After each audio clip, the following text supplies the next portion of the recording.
Sugar कशामुळे? चिंतेनं महाराज. शरीर क्रूश होतं राहतं ना. नाना प्रकारची चिंता तुम्ही करता. ती चिंता कधी पेटवल सांगता येत नाही. आणि एक सांगा मला, चिंतेनं चिंता कमी झाली का? होईल का कमी?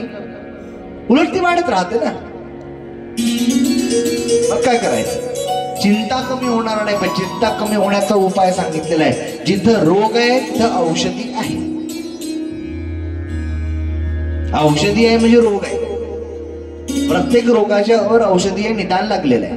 मग काय करायचं? चिंतन करायचं महाराज. चिंतन करायचं. आणि ते देवानं सांगितलं, जीवा काळजी योगक्षेम वहाम्यहम. योग क्षेम तुझा मी वाहत असतो. परमेश्वर भगवद्गीतेमध्ये सांगत आहे अर्जुन.